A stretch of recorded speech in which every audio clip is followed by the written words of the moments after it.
All right, guys, we got 2 days left in the brown sugar giveaway. You guys have to go to lsnasty.com to get entered. We are giving away this 1200 horsepower beast 94mm turbo Holley EFI 408 cubic inch Forge LS engine, aftermarket case, power glide, 12-bolt rear end, roll cage, frame notch, Kirky seats. This thing is bad to the bone, and it can be yours if you go to lsnasty.com. We got David over here and the bonus wheel. If you guys don't know what this is, you live under a rock. We spin it, whatever it lands on, you guys get in today's entries. We have added, for the last 2 days, 15 times entries. David, how are you feeling? I know what the people want. The people want the 15 times entries. Are you going to do it for them? I'm going to do my best. All right, give her a rip. Ooh, you clicked it back one whole notch before you ripped. That's a new strategy. Guys, what do we have? Big Price is Right guy. What a Big Price is Right guy. Big Price is Right guy. Oh my God! Are you kidding me? Are you kidding me? Are you kidding? The People's Champ, David in the house. That is so funny. I literally just put that in there. All right, guys. 15 times entries. lsnasty.com all day today. 2 days left in the giveaway. Head over there and get entered.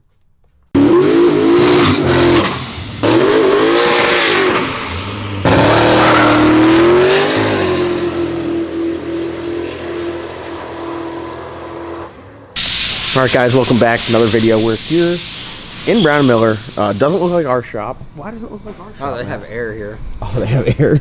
I wonder if they got a 3.5 gallon. They got a 3.5 gallon compressor out there just puffing. They have some fittings in stock, and yeah, they're just plugging away here. So we got Slick Rick. We're plumbing the fuel system right now. All Brown & Miller stuff, you guys are familiar. Looking at these lines, we decided to come up here just because they have a lot more fittings. As you can see here, we got like a port fitting, and what this does is this eliminates having just like a -16 O-ring to 16 AN. So it really, it's a lot cleaner, saves you some money not having to buy an additional fitting. It's one less fitting you have to worry about. And then like they also have stuff like you got 35 degrees, we got 120s, we got a 120, we got a 60, we got a 45. Yeah. The variety of fittings that they have here is, yeah, they pretty much have everything. Some stuff they have a lot on their catalog, some stuff's in, some stuff's not, because they have another location in California, and they just kind of ship stuff back and forth and between manufacturing. But just like the burn down hoses, we've changed the fitting. We used 4 different fittings. We tried 90s on the firewall, we tried straights, we tried 60s, we did everything. We're just trying to get it to where, for one, serviceable, because you could build this straight to straight, but you would never be able to disconnect it. So now this is going to flow good. It's also, don't shoot it off like you did before. Yeah, off camera Matt sent a fitting flying. Easy to service right there. Everything's well tight. Once we take this off about 200 times, it'll be nice and good. But then it's in there, so we want to make sure that when we're working on it, we can work on it. We don't have lines and hoses running in the incorrect place. Trying to keep it away. Like one thing that I'm thinking about doing is when we take the motor plate off, welding another strip in here along the head, because if this thing yeets a head gasket, it's going to go hit the motor plate and potentially shoot up or through the motor plate. You don't really know. Yeah, when I torched a head, I had an ignition failure on the black sheep. It actually like put a pinhole in the motor plate. Yep. So I was thinking about doing that so it can't come out top, and I was also thinking about getting an Inconel sheet and lining the back of this motor plate on this side and that side, because you have your oil and your fuel and a bunch of lines and everything, so that would potentially keep that from coming through there, because things like a plasma cutter, like it is. And one thing about coming up here is, obviously, we have some fittings in stock at the shop with the crimper, not anything like they do here. But they also have a heat sleeve option, so some of the stuff we're going to run heat sleeve on, that's running kind of up here near the hot area. Pretty much any of the fuel, so we'll run, in the rear not doing it, but on the front we'll run heat sleeve here, heat sleeve on our fitting from here to the pump. The lower 20 will have heat sleeve, this will have heat sleeve, everything will have, this will be stainless braid just because it runs so close to the exhaust. It's kind of like in the other video we talked about how we're going to do coming down here 12. It's going to go right here in the top of the port fitting right here. We might do like a potentially 120 degree right here now. So I put the 90 in there, but I'm going to be coming through here. So if I want to try to get it really tight, I can do 120 degree and get it super tight right there. So that's one of the things that's nice about the hose, and especially any of the crimp-on hose, because you can fit the hose on there and you go, you know, I want to change that fitting. Slide a new fitting on, you're good to go. With any of the stuff you have to assemble, you put it together and then it's a pain in the ass coming apart. You just have to take it apart and then reusing it, like there's potential for leaking. And just for the mock-up purposes, the crimp fittings are definitely the way to go. Yeah, you can slap them in there. One thing that I like is also look at the overall length of this fitting here. For one, you don't have to use swivel fittings because it's gonna be custom made, so you know the angles. You know, swivel fittings out of O-ring. This, you know, one less area of failure, and it's tighter. And then some of the tight stuff like here, with, you know, going straight in with the port fitting, we reduced our length because otherwise we'd be sticking out here even farther. So, and then you can do stuff like on the rear, like we did, you know, 120 degree here, try to shoot it back because your rails are offset because your cylinders are offset. So if you put 290s, then they don't really run in line. So you can do that. Also, they look way cooler. We're going with the black fitting with the gold collar. You can do a blue fitting, silver collar, gold collar, a couple different black options. Fitting, nickel plated. They got the fries that will cross your eye. Yeah, they got the fries. So what we'll do is we'll set the camera down and get a time lapse going and rock and roll.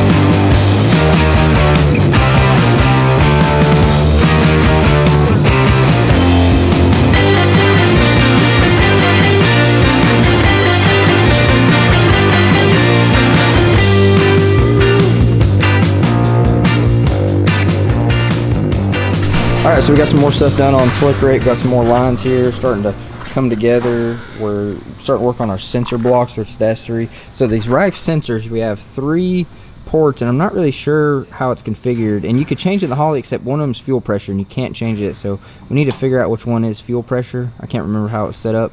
And really the only way to do that is for our fuel pressure tester here to... Why'd you look at me like that when you did that? That's kind of weird. Well, they say $2 million race operation where you're blowing in the right. Yeah, blow on it. All right, go ahead, blow on it.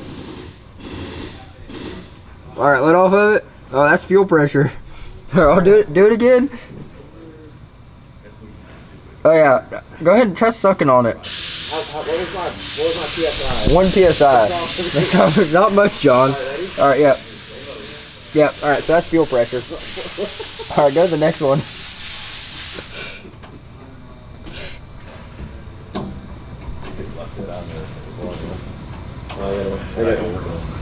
I gotta check them all, yeah. Ready? Yep. Oh, that's CO2 pressure. All right, so we're good. So you got fuel pressure on the outside, CO2 in the middle. And then the next one's gonna be dome. So it's gonna be dome here, or dome to here, CO2 pressure to here, and then, so I might actually switch these. So wait, so what is this one? This one is dome pressure. This one's CO2 pressure. Oh, so you're monitoring CO2 pressure to the valve. Yep. Oh, wow, that's some so that shit. Yeah. So we can do CO2 out to this one since it's right here. Dome out from here to our dome pressure, and then fuel pressure up to that. Yep. All right. Okay. Do I need to do a port fitting here? Or are you going to have an adapter here? I have an adapter. Okay, so I can do 3 to 3, like 90. Yeah. So I got a box here. I was just going to grab stuff, start putting it together because that's a 1/4 inch MPT. Do you guys? So I looked in the catalog and I saw some stuff here. You want to take this? Yeah. I saw some stuff that was. It has like a running key, so it's like a. So right now we're working on some of the. We're getting finished up. We got the most of the CO2. There's a lot of stuff going on here. We got no push lock in the engine bay. We got all this Dash 3 or Dash 4. Yep, Dash 3, Dash 4. So it's never gonna have an issue. Never gonna have a push lock blow off. you know, if there was a small engine fire, none of it's going to melt off. Very, very robust. And so right now we're doing we're doing the blow-off valve and fuel pressure reference. So it's going to come out of the intake, dash 4 down around the bottom, and then it's going to go to a crimp fitting, which will have, it'll be like this fitting, but it'll be crimp all the way around. So it'll crimp. One line will come up with a 45 to the bottom of the fuel pressure regulator right here. I got a 16th MPT. I don't know why they do these 16th. Like, just do it 8th. Like what? Why would you do that, Aero? Turbo Smart used to be like that, and they wisened up and then did everything 8th inch. That's why we run Turbo Smart everything. Yeah. So, and then it'll go down, follow this line. This is the blow-off valve pressure line from the MAC valve. So that's gonna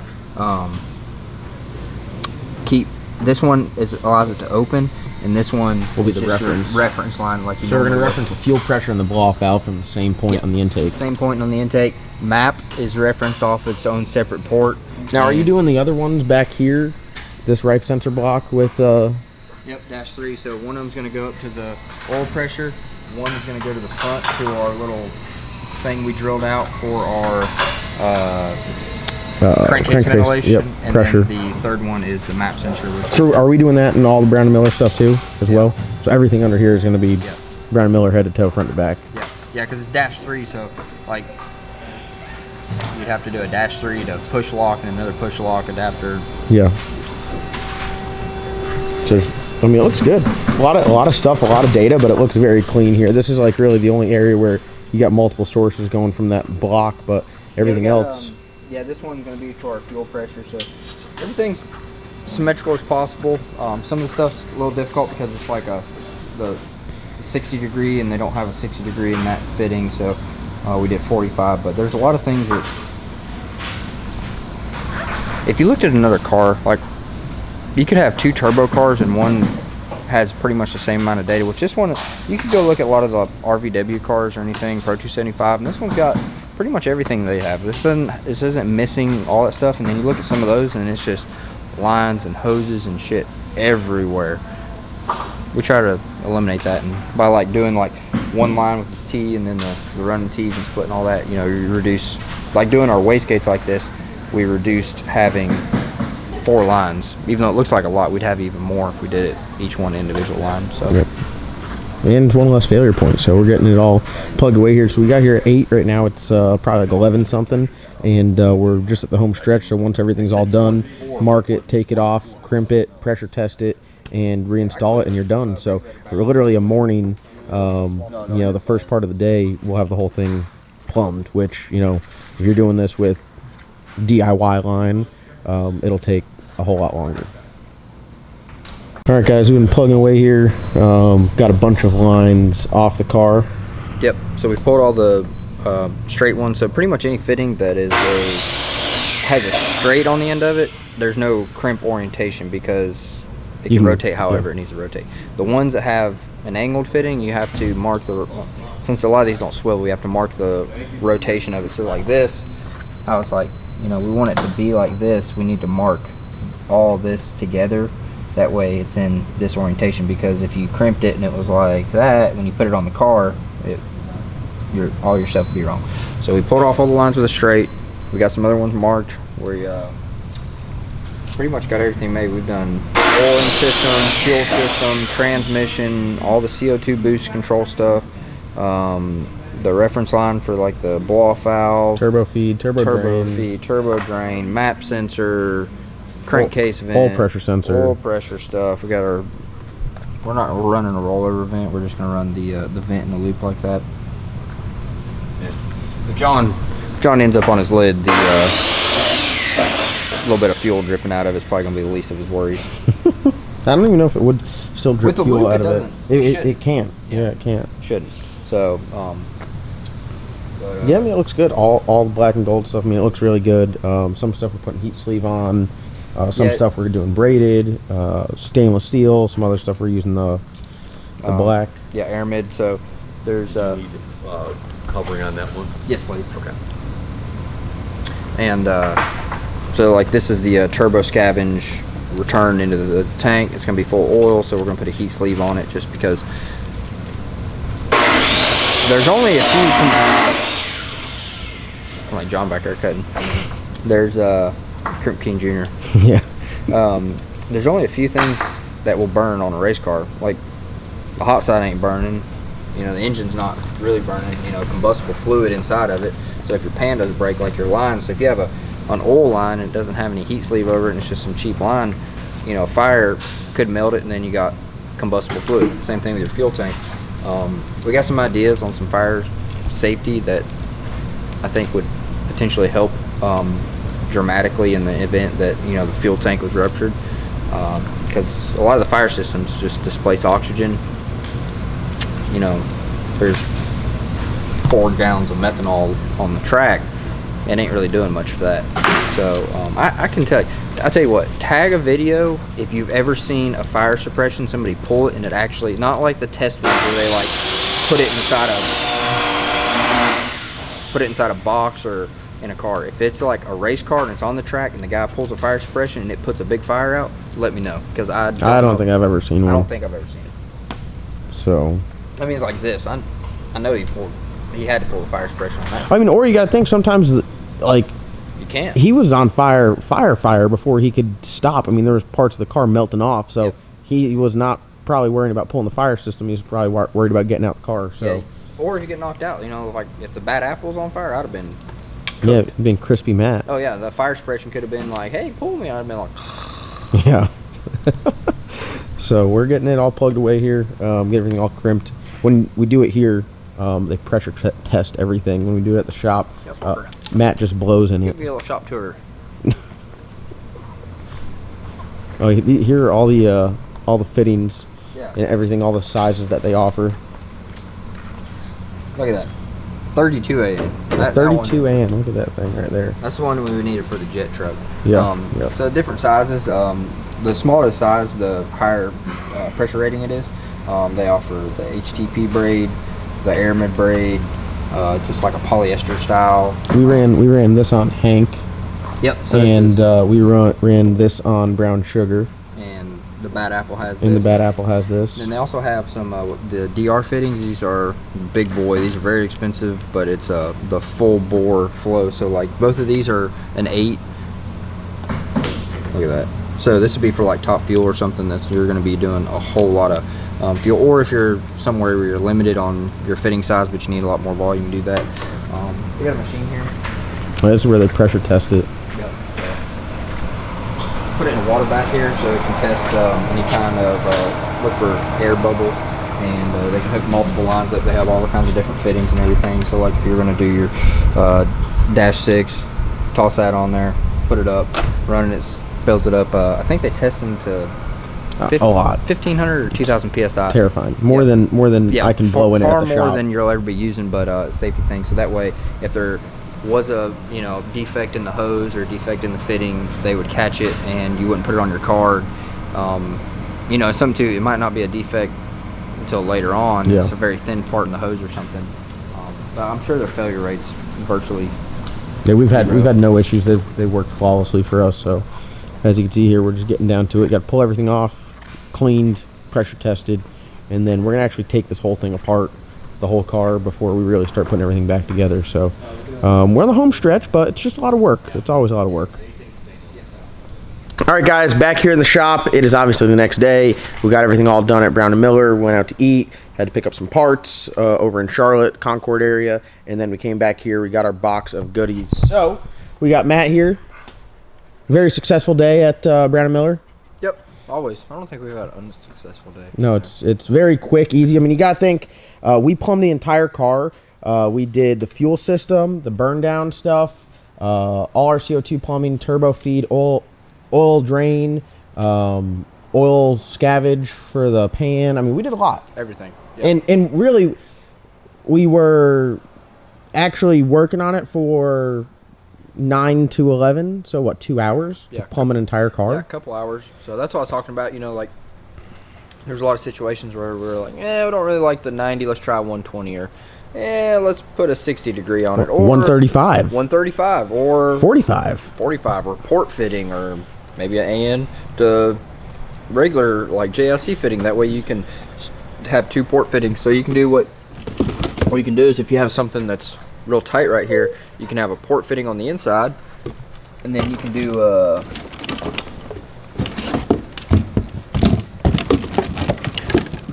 regular port to AN adapter like you'd normally run, and then have it, and they'll set kind of like that over top of each other. So there's so a couple people messaged me, or didn't message me, they commented like, hey, you got a crimper at the shop, why would you go to Brown and Miller? Why would we do that? Well, we have a lot of fittings here, and they're the basic fittings, you know, 45s, 60s, 90s, straights, everywhere from 6 to 12, some 16, but I mean, they got 10,000 fittings. They're calling me like, hey, can you come plumb my car? They have 10,000 fittings there, all kinds of different weird shapes and sizes, and they have a lot of fittings they don't even list, because like, say like Joe Gibbs Racing needed a 16 to a 12 outlet, and it needed to be a 97.5 degree. They could have some stuff like that. So in certain scenarios, you can really find some specialized stuff that would work perfect for your application. Now, they don't offer that service of going there to everyone. No, usually they have a mobile, a guy that comes out in a van, and the Brown and Miller van. The Brown and Miller van, yeah. Yep. And he'll plumb your car there. There's somewhat limited selection on the van. If you got some stuff and you're like, hey, I'm gonna need these, they can grab them. But he really just takes measurements, goes back, does everything, and they ship them to you. No, they'll do it there. Oh, really? Yeah, the whole entire thing. Oh, wow. They crimp it. They got a crimper on the van, a tester. They do everything just like in-house, but they just don't have access to, like, hey, we need a 90-degree port fitting that has this outlet. You know, it's a 12 port to a 16. Some of those they might not have on the van. But if you need one of those specifically, you can say, like, hey, bring some of those. But going there, it allows us to have all of the exact fittings we need, and it allows us to change. You know, we could have done it here just like they did, and we could have, if we had all the fittings and everything, we would have had the same outcome. But we don't have, I mean, we're talking about the amount of inventory would be unbelievably expensive, and we don't plumb cars for a living. We don't have enough to where we can justify, hey, let's have, you know, that many fittings here. And most of our stuff, you know, we have some port fittings, but most of it's just regular AN, because that's what a lot of these cars, you know, if we need to plumb something real quick, it's going to be that. Yeah, like these fuel rails come with the O-ring to AN adapter fitting, that port fitting like Matt's talking about. Yeah, so if you did it, you know, if we were there and we had the port fitting, you could get rid of that fitting right there and just have the port straight in there. So, you know, there's some advantages. When you do, so like these, they don't swivel now. It's fixed. If you have a port fitting, no matter how tight it is, it's gonna swivel. So like the loops and everything, it allows it, like these, you know, they have to be pretty close on length, and you know, everything has to be just right. These, you know, it swivels a little bit easier to install. There is some advantages to running a port fitting like that, and you remove an adapter, because you gotta think the port fitting is more expensive, but if you're having to buy the stuff, you don't have to buy the adapter and everything, so it comes out about the same. But so we got a few different size hoses here. This is an armored braid, and this is the high temperature, and then we also put a heat sleeve over it, because this is going to be what hose is this? That is oil. No, this is the fuel return right there. Oh, fuel return. Go yeah, look at the flexibility of that. Also, yeah, if you were to have like a dash 12, like you know, if you just it wouldn't flow, and it's the convoluted tube, so it has good flow characteristics. But we also put our heat sleeve over, just because it's a fuel line, and not that it would melt under normal applications, but if there was an engine fire, this is going to give it just a little bit extra time before it would melt the hose to where it would be dumping fuel out of it.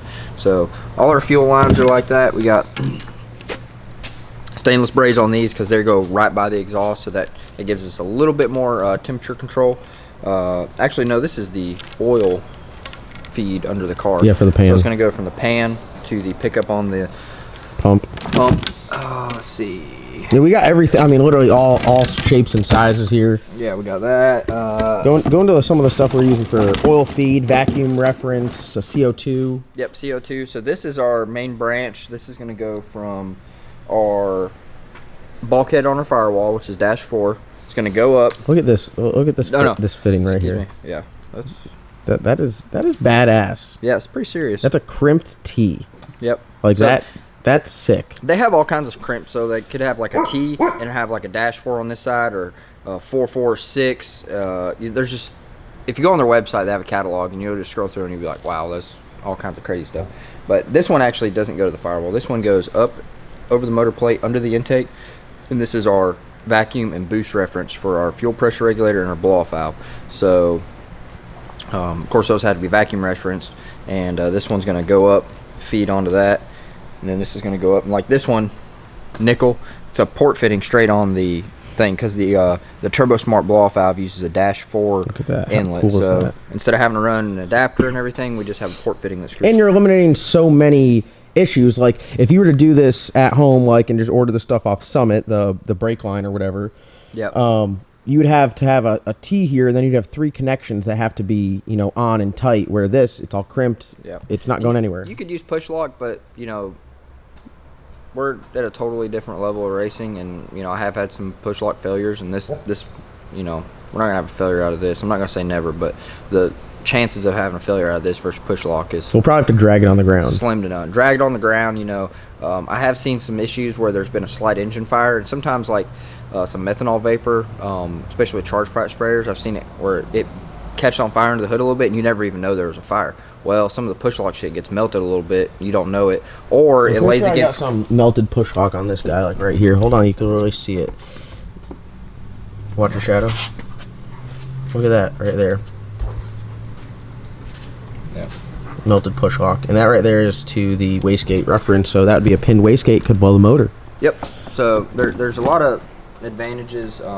You know, I don't know how that, I guess whenever it launches, like, you know, you got some G-forces pulling back on the stuff. There's so many different things, but allowing to, you know, keeping it this way, we got some smaller -3 stuff, and like some of the fittings. Let's just find some that got a sensor block here.